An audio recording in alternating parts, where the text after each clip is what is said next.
Welcome back to another episode of Automate Office Work. I'm your host, Justin. Today's episode is playing with data. Quite a fun topic. And to join me on this topic, I have Lawrence Deju-Wiseman. And I just met you. I don't even know if that's the right way to pronounce No, your you name. nailed it. You nailed it. Beautiful. It's beautiful. It was like a work of art there. No, you You're nailed it. like French and German like mixed together or something. Well, I can't take credit for the Deju. I married into the Deju. So I was Lawrence Wiseman. My wife was Diana Deju, and then we decided to double barrel. Which I can only hope then that if my sons, if they marry someone with a double-barreled name, they're gonna have a four-barreled name on the end of it, and that's gonna get really confusing. They can fit right in Brazil or somewhere. Yeah, absolutely. Yeah, just nice long name there for sure. Well, thank you very much for inviting me. I appreciate you reaching out. It's fantastic that you're doing these podcasts, and this is, as you know, a topic that is near and dear to my heart.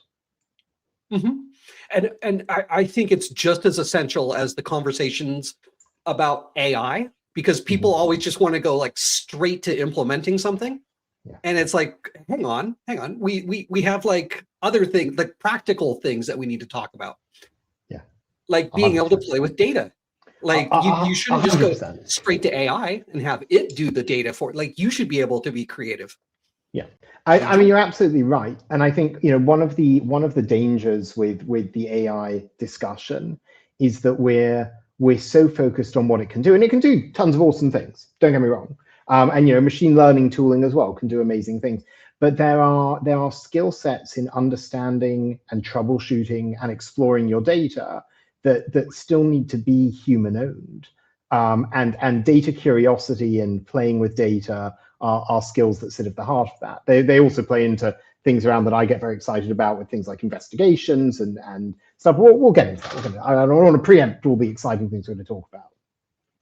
So you do investigations. I do. What else about your background?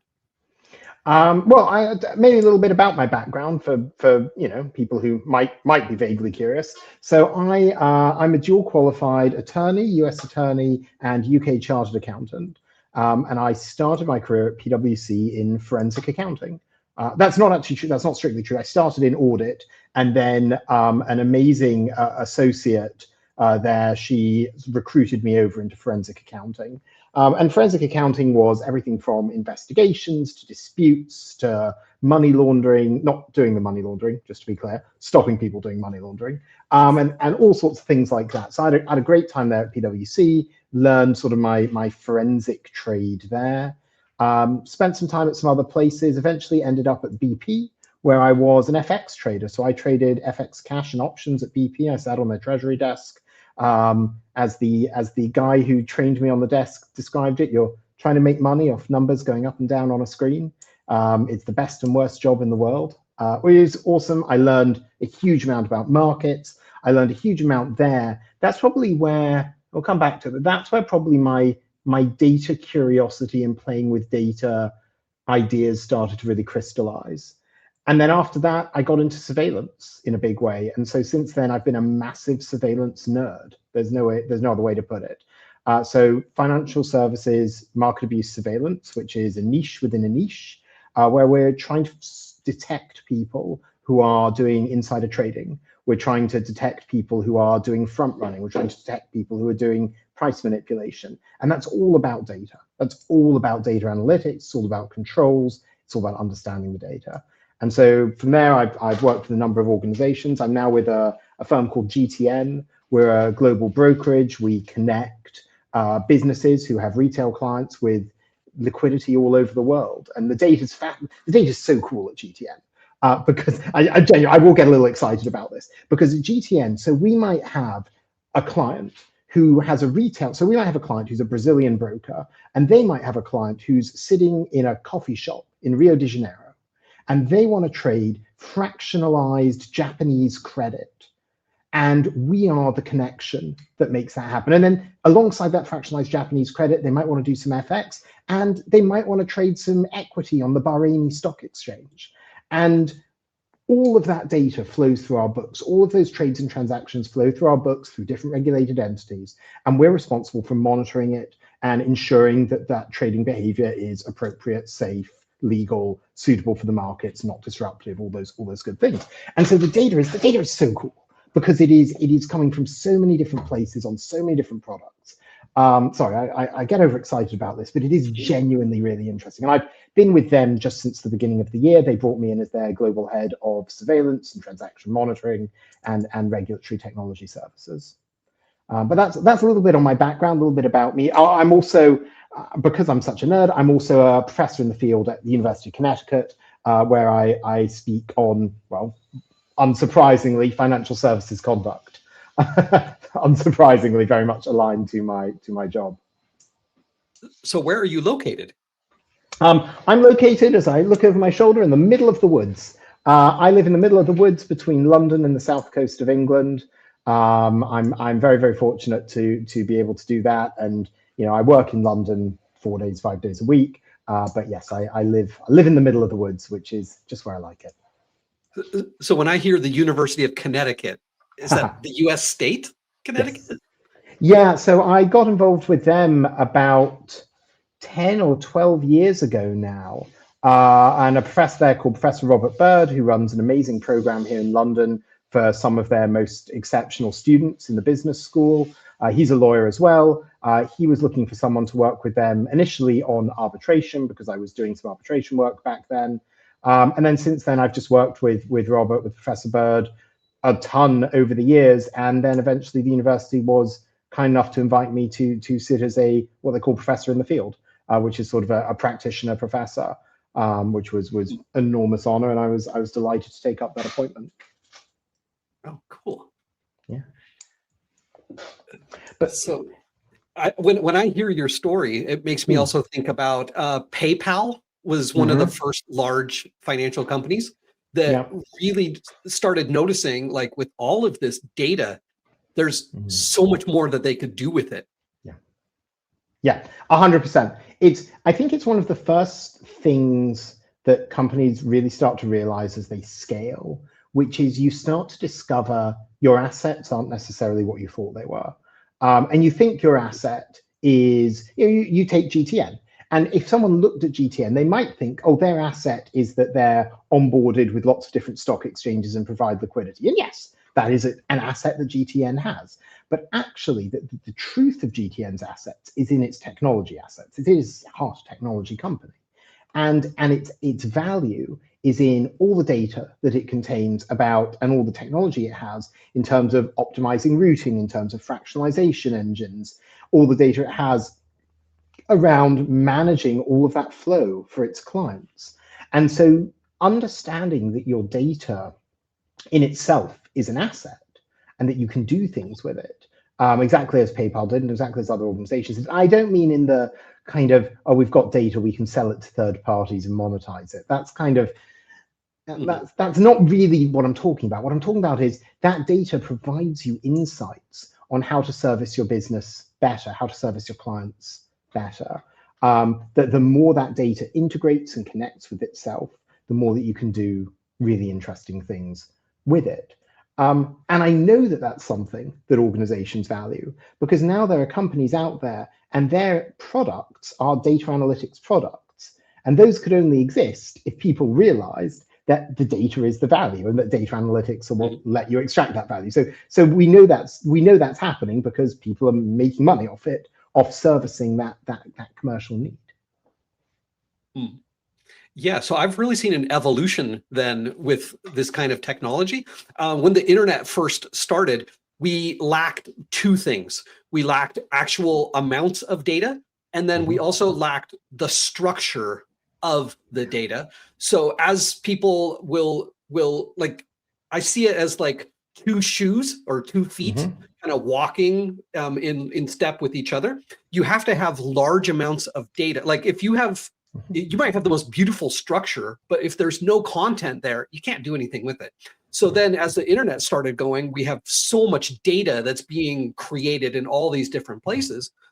And then we had to be able to like put structure to it so we could actually analyze it. So we would add a little bit of structure and then we'd get even more data and then we'd structure it even better. So it's like we're always getting more and more and more of the two together. So like as you grow and expand and get even more data, I imagine you're going to get even more structures of data. Yeah.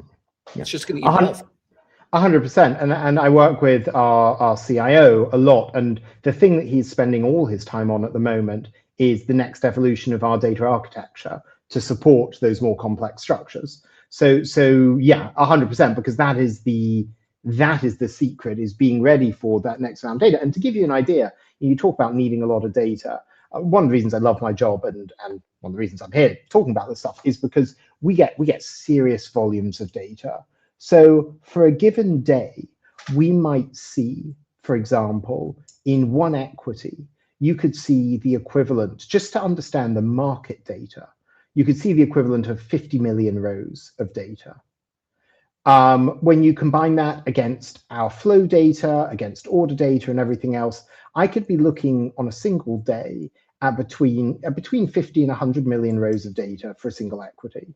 Across everything, I could be looking at 9-10 figures of data. Now, there is no shortage of data. This is far beyond kind of Excel world, right? We are into true data analytics environments here. And one of the things that is really interesting then is it starts to require a skill of abstraction. So you have to start in your head being able to develop the skill of, what questions do I want to ask about this data? Because you may be able, with a great analytics tool, you may be able to ask a question, a very specific question, a filtering question or a merging question or whatever it is, a step. And that may be achievable in a 20-second runtime, which is pretty quick over that volume of data, right? So you do it, okay, fine. But if you're just going to do it with trial and error and guesswork, you don't have enough time in the day to do trial and error completely blind. So you have to start abstracting that data into your head as a data user. And this is where you start saying, okay, what kind of relationships might I be interested in this data? Am I interested in order cancellations that occur near to executions? Okay, fine. That's something that I might be interested in because that relates to a type of market abuse called spoofing. Okay, but then how am I going to ask that question? Okay, so what am I going to do? Am I going to filter by cancellations that occur within a certain period of time of an execution? Well, I could, but there's so many executions in the market, that's not really going to give me much in the way of helpful analysis. Okay, so maybe I need to think about what makes an execution relevant. Okay, so now, fine, do I need to think about average daily volume? Maybe. Do I need to think about a rolling window average of how much volume has been executed? Okay, maybe. So I need to actually step back a step. Before I ask this question, I need to calculate some sort of rolling window value, some sort of rolling window average. And so what you're doing, though, when you're sitting there, is you're sitting there staring at your computer doing nothing. You're not typing the questions in yet. You are abstracting into your head what questions about that data you might like to ask. And it's one of these critical skills that I don't know how you teach it, truthfully, because I'm not sure how I learned it. But it's a critical skill for data analytics when you start to deal with these types of volumes. Yeah, this gets into, I tell people all the time that we now have the most powerful tools that can give anybody the answer. The answer is no longer the differentiating value that humans have. Anybody can get the answer. The differentiator now is being able to ask the right questions. Yeah, absolutely. The AI will never be able to get that. Well, I think whether AI can or it can't, I almost leave that aside because maybe AI will. I'm not an AI expert. I've got no idea where it's going. But true. if I'm going to assess whether it's AI or whether it's a human doing the work, the first thing I want to see is how are they approaching these taskings? How are they approaching these questions? And it gets to what sort of the heart of this conversation was about. And something which I will ask juniors on my team who work for me to do. And it's one of the most infuriating requests I will give to people. I know that. I know they hate it when I do this. And I will ask them, I will say, can you play with the data for a little while? And it is, I am aware of what an awful thing that is to say to someone, because they're like, well, what on earth do you mean? What do you mean play with the data? I like, what's that mean? You know, print it out and juggle it? Like, what do you want from me? Tell me what question you want to ask and I'll go find the answer. But to your point, it's like, well, I don't know what the question is. But this is where it actually gets to it, because the first thing what playing with the data requires, the first thing is you've got to understand your data schema, right? You were talking about sort of data structures and complex structures before. You have to understand what the different elements of the data actually represent. And that's non-trivial when you have data where you may have, you know, 50 or 100 columns per row, or where you may have, you know, many different tables that are interconnected, and you're having to call on those different tables and merge them and compare them in ways that sort of will require some creativity. So understanding your data schemas and your table structures is the beginning point of playing with data. Yeah, and along with this, I think most people, when they think about data, the most complex thing they can think of is Excel. Yeah. And Excel is two-dimensional. It doesn't, it's not three-dimensional, four-dimensional, five-dimensional. No, you're absolutely right. I think we've spent so much time in Excel as an industry, as a community, as professionals, that we've come to think of it as that is how data is presented. And actually, of course, if you work in database land, that's not how data is presented. It's presented across, you know, multiple complex databases with relational keys. There's all sorts of different types of search and analysis that you can perform. There's all sorts of different functions that exist far beyond VLOOKUP and index match, you know, and it's, you're absolutely right. And that's actually a very interesting point. Does the use of Excel actually limit our ability to be data creative because we're only used to using a single tool? That's a very interesting question. I suppose the answer must be yes, right? Mm-hmm. That if we're only taught to use a single tool, then necessarily our frame of reference, our schema, is that tool is how data analysis works, that pivot tables are the beginning and end of data analysis. Mm-hmm. So I read a quote. The definition of big data is anything that doesn't fit in Excel. It's when you outgrow Excel, now you have big data. I like that. Do I agree with that? I'm not sure I agree with that, and I'll tell you why. Good point. I'll tell you why. Just to be contrarian, I think, because what that would suggest is that you could have a data set that is very, very simple. So, are the lights on and off in my study here, right? And you could have a data set which is simply tick data. So every second, either so column 1 is the seconds, and column 2 is either 1 or a 0, and that would be, you know, over the course of a year, however many millions and millions of rows, and it wouldn't fit in Excel. But would I consider that big data? I don't think I would. I don't think I would consider that big data, because it's very simple data. So yeah, it wouldn't work in Excel, but I don't know that I'd call it big data. So what is big data? Okay, this is an interesting question.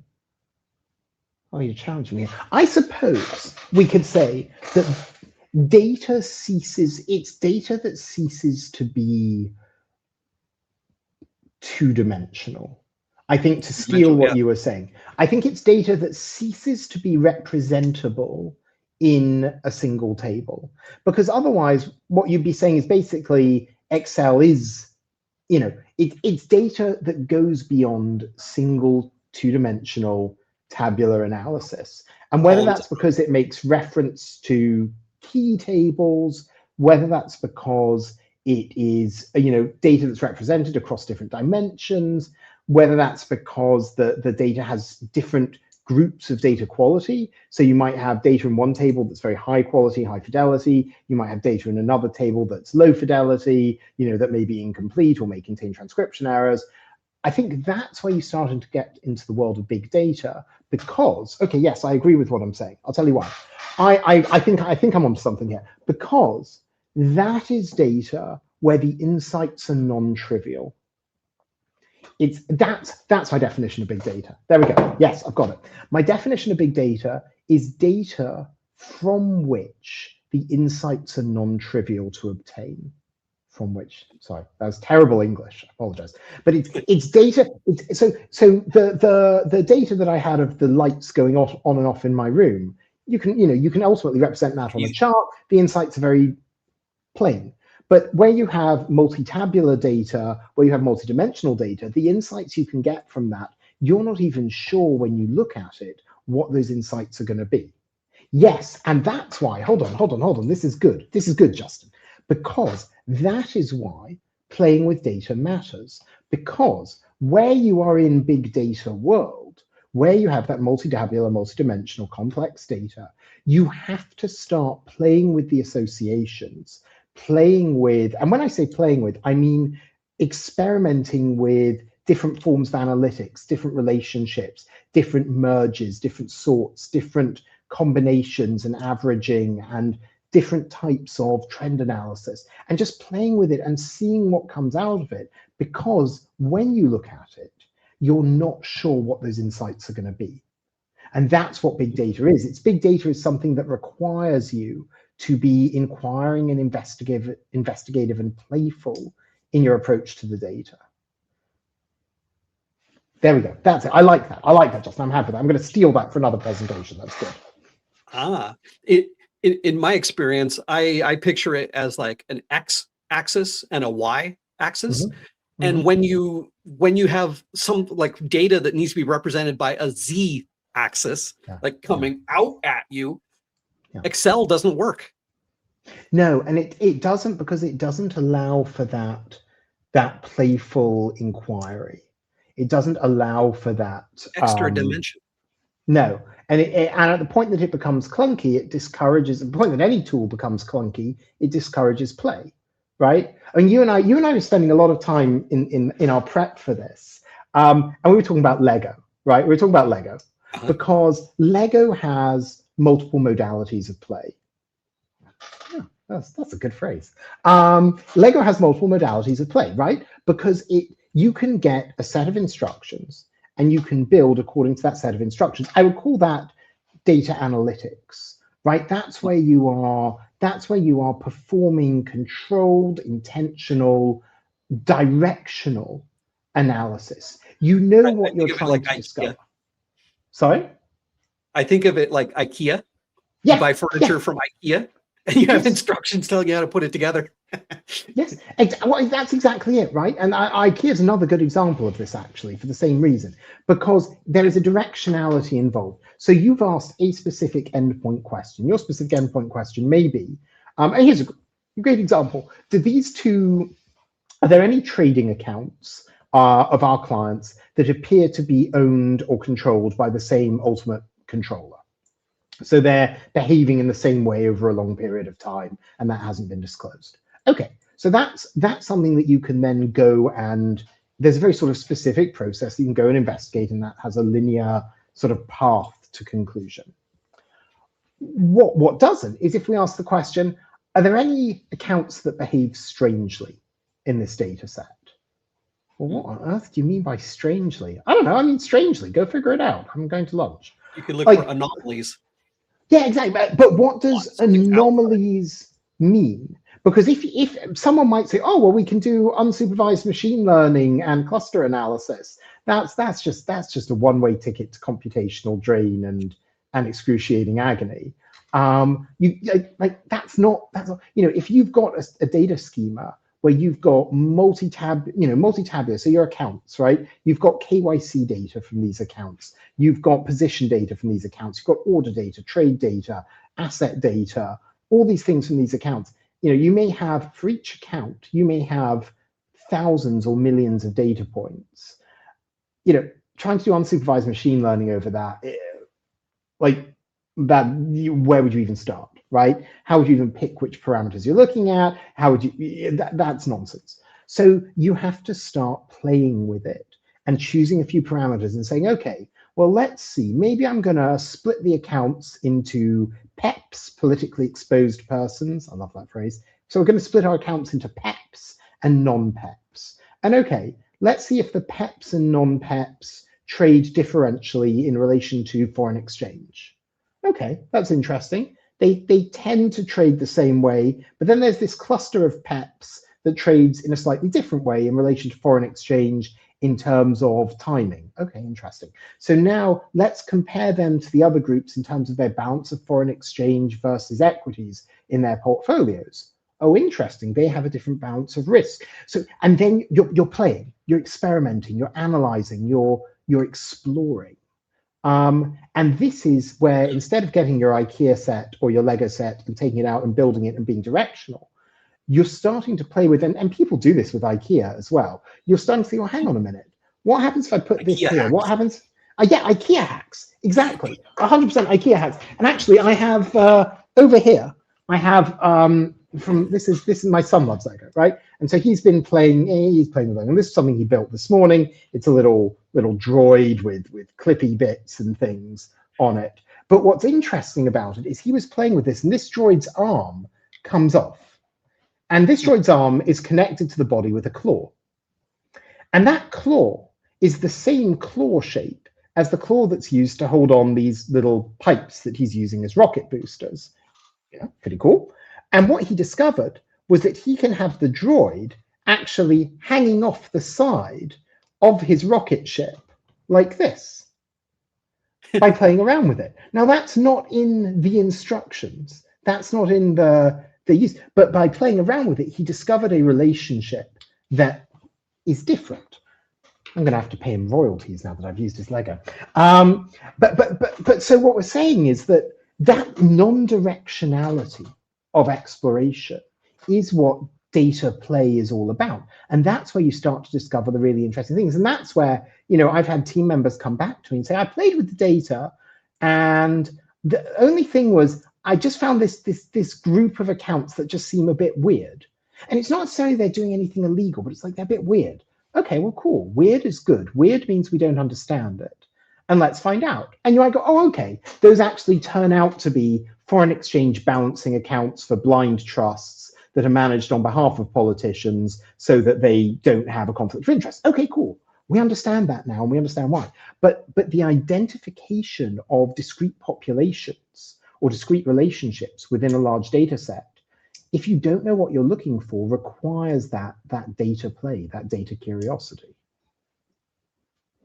It's interesting that you said that when you first posed this request to them to play with the data, they think it's strange, it's odd. And I can imagine that many industries are conservative, like you and I are both lawyers. So we come from a very conservative industry, the legal industry. If you tell a lawyer to go play with data, they're going to have the same reaction, like, huh? Because to them, play, exploration, it's not conservative. It's not safe. It's not the thing that everybody's been doing for hundreds of years. That's such an interesting point. So I don't know whether you secretly bugged my phone, but I was having this conversation with a group earlier today. And it was about, bear with me, it was about the question of whether compliance procedures and investigations procedures should be deterministic in nature. And what we meant by that was the question, you can see where I'm going with this. It was the question, should investigations follow that target directional pathway? So you have an investigation, you've received the data, you have a procedure that says you need to investigate these 5 questions about this data set in order to close out the investigation. And that's a deterministic pathway because every single person will follow that procedure exactly the same way. Now, there's a benefit to that, right? There's a value because that provides a baseline. It says every single investigation will be resolved the same way. So provided that the misconduct falls within those defined scenarios and data relationships, you will always detect it. It is deterministically accurate. And you can convey these rules to your people as well, 100%. who have to follow the rules, so it's clear. And to our regulators, right? We can hand a nice big. I can hold a nice big stack of papers up and slap them on the table when the regulator comes in and say, "Look at my procedures. They're fantastic. They're 300 pages long, and they're deterministic procedures, and that's great." And sorry. We call these bright line rules in American law. Yeah. It's a line that is bright. It's right there. You can see if you're over the line or in front of the line. And regulators love this as well, because a regulator will often come in. I've spent a lot of time in rooms with regulators, and they want to be really confident that you're managing the specific risks they're worried about. So they will come in and they will say, "Hey, you read that enforcement case 375. Yeah, okay, yeah, I did. How would your detection system and process have caught enforcement case 375? Oh, okay.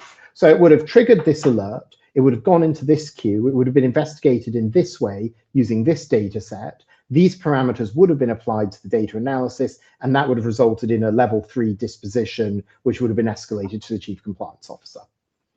And that answer, regulators love that answer, right? They feel really confident. And you as a head of surveillance, you're sitting there, you feel, yeah, I nailed that answer. You're feeling really good about it. Mm-hmm.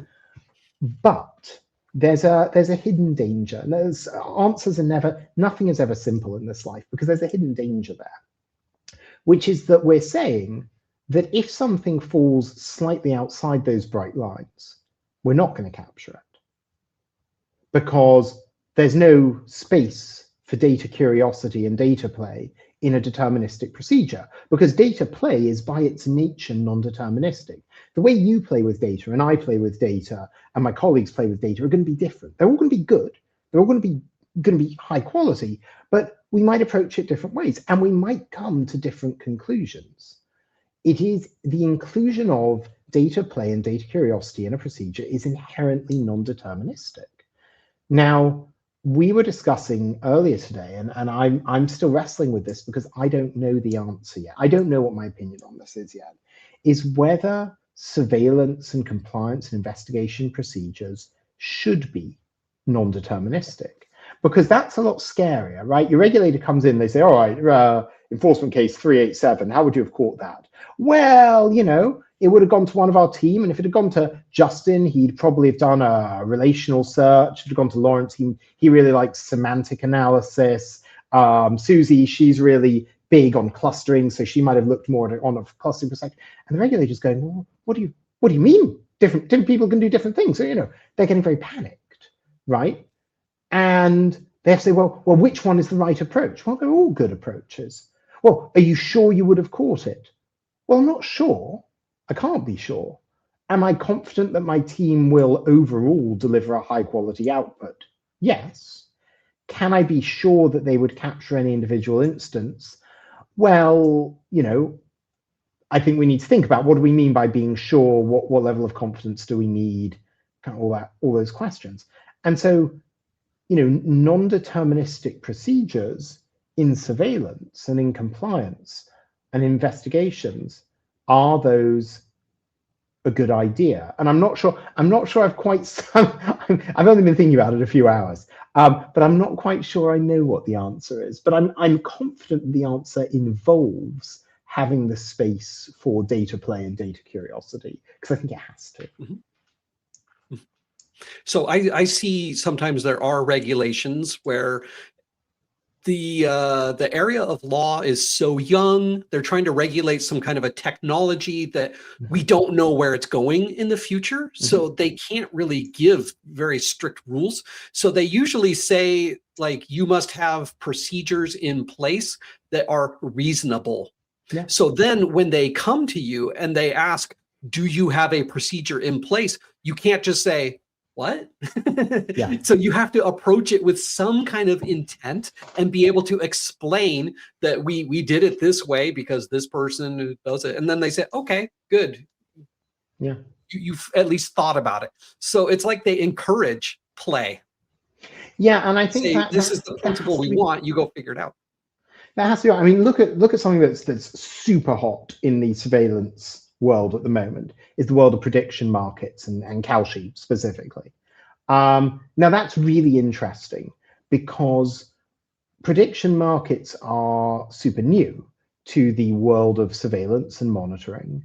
And we don't have defined procedures and thresholds in place, and we haven't had historically.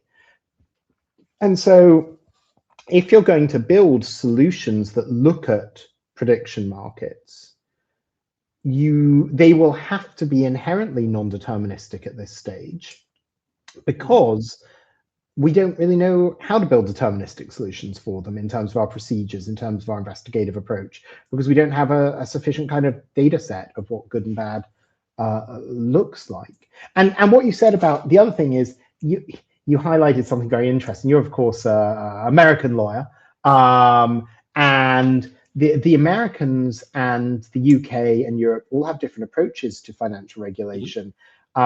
And there's this fundamental tension between rules-based and principles-based regulation. And principles-based regulation is very much that idea of you must have adequate procedures in place. And then rules-based regulation can be you must have a scenario that detects X, Y, and Z with these specific parameters. And I've had conversations with regulators both in the US and in Asia as well about and they will literally say, we need to see a scenario that covers this very, very specific series of timings and events in exactly this format. And, that's the opposite of non-deterministic, right? That's like, I call hyperdeterministic controls.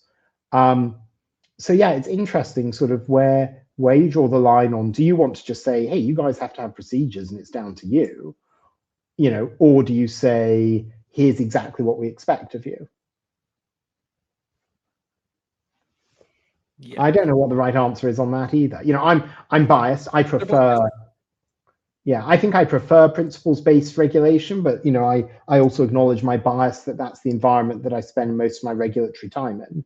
So I would prefer that because it's what I feel more comfortable in. Yeah, but then that puts more responsibility on you to figure it out, and it takes the responsibility away from the regulators to be absolutely clear in everything that they want. So yeah, it's each side has pros and cons. Yeah, definitely. I suppose my general perspective is, if you want to have the privilege of operating in a regulated or controlled environment, you have to be willing to take on that responsibility to a certain extent. The idea of sort of regulatory delegation, as I call it, where you effectively delegate all your decision making to the regulator, and you say, oh, well, if they have a rule for it, I'll have something. If they don't have a rule for it, I won't have something. And I don't really have to think. I can turn off my brain. That I don't love that as an approach, because I think if for nothing else, it massively diminishes what I and my colleagues do or should do as professionals, which is to take ownership and responsibility for both building controls and owning procedures, but also understanding the data that lies behind them. Otherwise, and this goes back to the question of data curiosity, I can say, well, hey, you never told me that I had to investigate my data and look for anomalies. You never told me that I should play with my data, because of course you can't write that in a regulation. So I never did. I never had that curiosity. I never had that sort of intellectual inquiring mind, because that wasn't regulated for. And I feel like that's a cop-out. So if we can go back to what is required to get this kind of mind. So even if you have this mind of playing with data, playing with the Legos, we can expand this metaphor. First of all, you have to have Legos. You have to have some kind of data. You have to have some kind of a perception and be able to gather from sensors and whatever. Yeah, I'd say there's probably three elements to it. There's always three. I was taught in consulting. If you're ever not sure about, always say there's three elements, and then you can make them up as you go along. But I do actually genuinely think there are three elements here, and the three elements are data access, data tooling, and data skill. I would say those are the three things that make up your ability to play with data. And the first one's what you said. You've got to have access to the Legos. If you can't access the data, you can't play with the data. I mean, that's that feels obvious, but actually it's not, because in most organizations, technology teams have the data sitting in their database environments, and compliance teams, truthfully, only ever get the data through reports that come out in CSV files and Excel files, in what we call flat file structure. So the compliance teams and the controls teams never even really see the underlying data structures. They don't even know what they can ask for. It's one of the first things I do when I go into an organization is I say, I want your table schemas. And they say, well, no, just tell us what data you want. And I say, I don't know what data I want. I want a menu. I'm not giving you a shopping list. I want you to give me a menu. Tell me everything you got in there, and I'll tell you what I want to play with, right? I'll tell you what I want to see. Because they might be like, oh, you won't be interested in X. I'd be like, well, I might be. So maybe they're tracking whether a particular client has ever done a transfer in of securities.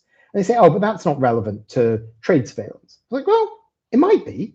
I didn't know you had that data. And now I want that data. Gimme. I'm data greedy. Be data greedy. Yeah, that's the motto. Be data greedy. But so the first thing is you've got to have access to the data. And I don't mean access to flat files. I mean access to understanding what the data is, what's available, and being able to request that data.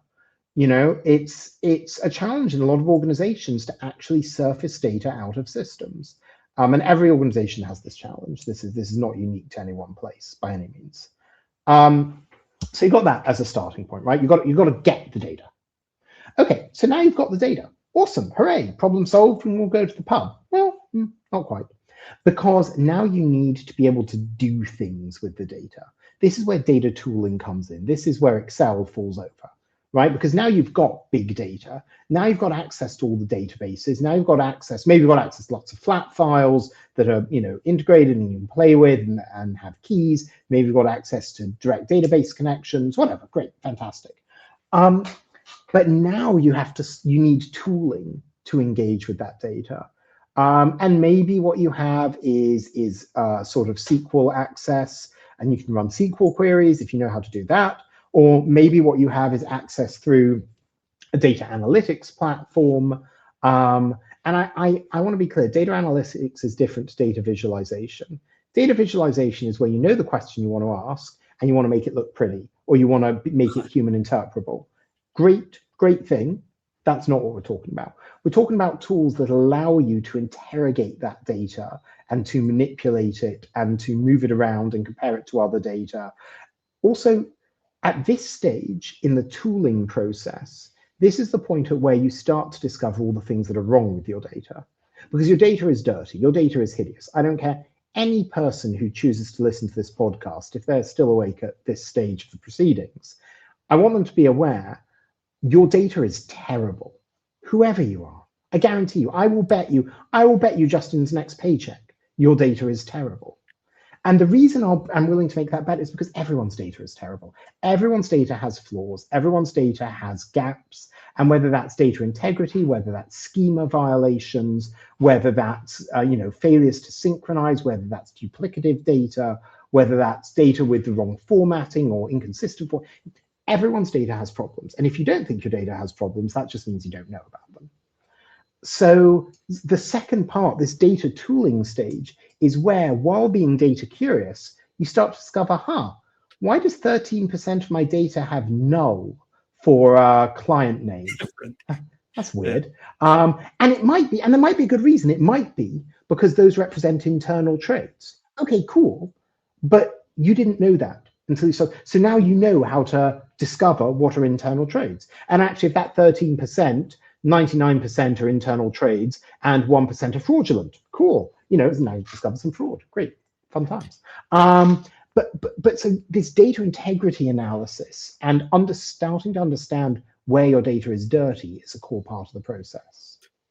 So with our Lego analogy, yeah, would this mean looking at all the Legos that are in the pile, making sure that none of them are broken, because that's your dirty data, whatever, get rid of or repair them or whatever. And then the tooling is being able to attach one piece to another So you can start making a bigger structure out of those pieces, because some pieces actually don't attach, but you've got these bumps and these holes that kind of fit together. So you're able to start building something. You don't know if it's actually going to work or what it's going to do, but you're putting things together, exploring. That's exactly right. That's that third stage where you're starting to use your data skill and your tooling to start exploring what might connect, right? And you're starting to say, we go back to that question, okay, fine, we've got politically exposed persons. Can we figure out if a trade was done by a politically exposed person? Okay, yeah, we can, because we've got this key table over here that allows us to Rosetta Stone between this table and that table. Then we have to query to another table, and actually it doesn't really define PEP. So we have to actually look to these 3 other tables and create a synthetic classification. But yeah, we can. And so that's where that playing starts to happen. And that's exactly right. It's the tooling in your Lego analogy is the space that is needed. It's giving yourself that intellectual, physical, technical space to play with Lego without a directional requirement. Now, there's one other element to this that is, sort of the dirty, painful secret, which is that you might not find anything, right? When you play, sometimes you build an amazing, beautiful rocket ship with a droid that can hang on to the side and do all sorts of things, and you build great stuff. And sometimes you build it and it all kind of falls apart and it looks a bit rubbish. So if you run a team where you are asking them to play, you must accept that sometimes that play, because it is non-directional, will not result in outcomes. Now, if it consistently doesn't result in outcomes, there's probably a skills gap issue, and you need to think about how you train those people up. But you have to allow for the cost of play. And you have to be willing to defend that, right, all the way to the top. So I have to be able to defend all the way to our CEO. And it says, right, or looking at our KPIs, and they're like, okay, well, where did the rest of the time go? And it's like, the time went on data play. If you stop the conversation there, the CEO is going to go, yeah, you're not going to be working here much longer.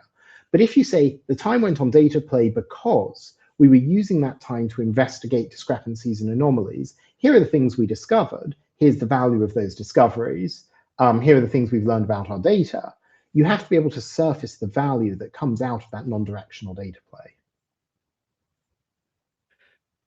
I think there's also an issue here about data or subject matter experts. Do you absolutely need to be an expert in order to do this play? Or does it also help to not be an expert, to not be so narrowly on this one area that maybe another area, and it gives you some ideas and you can combine, like your son did, taking this little person and combining it with a rocket. That's a lovely question, and I can give you a really practical answer to that, a non-abstracted answer.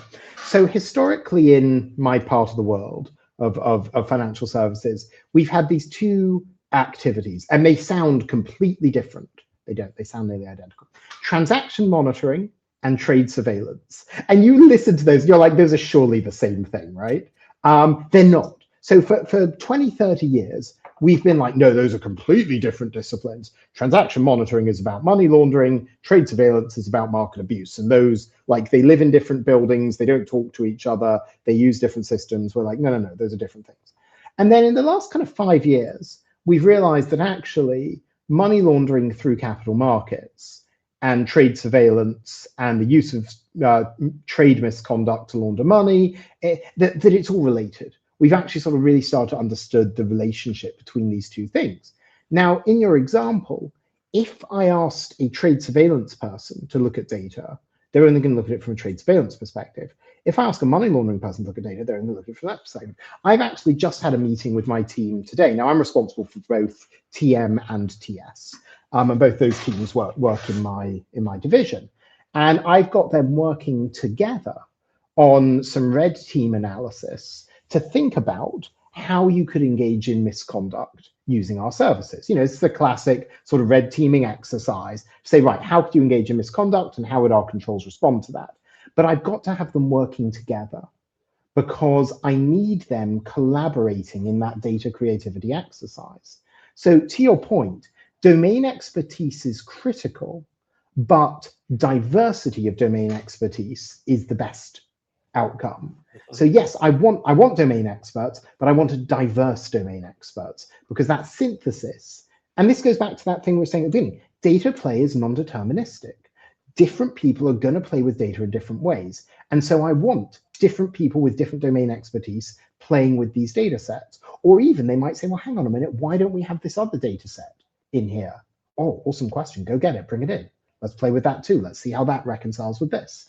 So yes, absolutely agree. It's diversity of domain expertise is an enormous value add. Mm-hmm.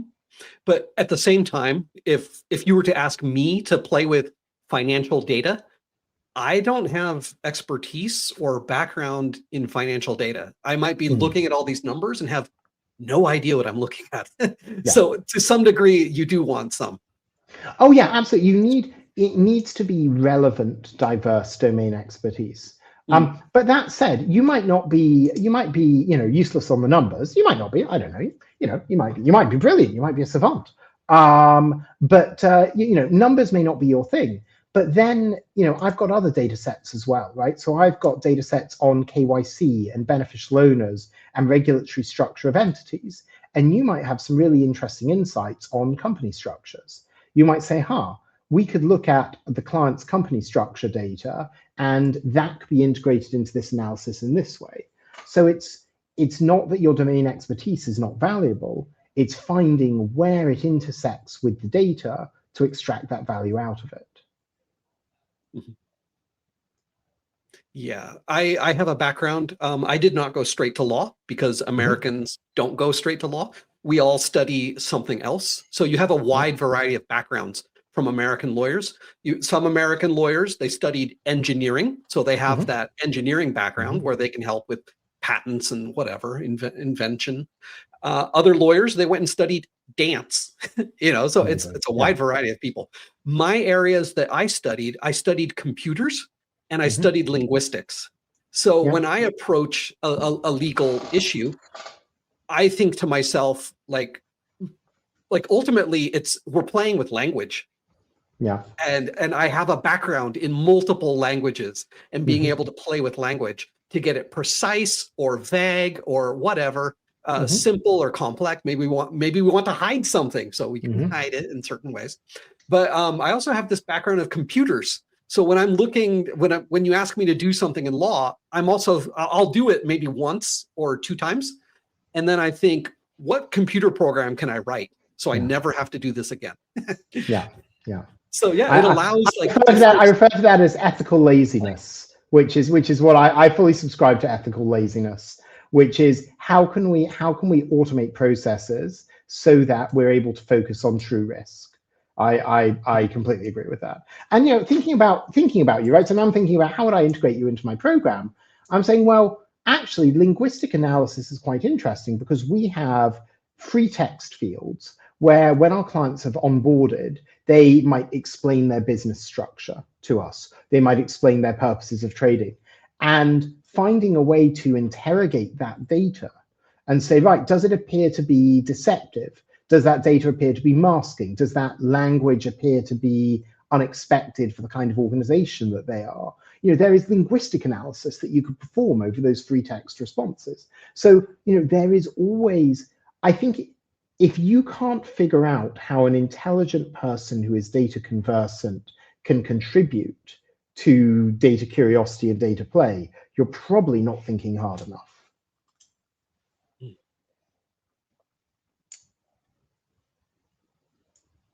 Yeah. It looks like we're coming up to our time. Yeah, I'm looking over the agenda of all the different subjects. We've really hit on a lot of them.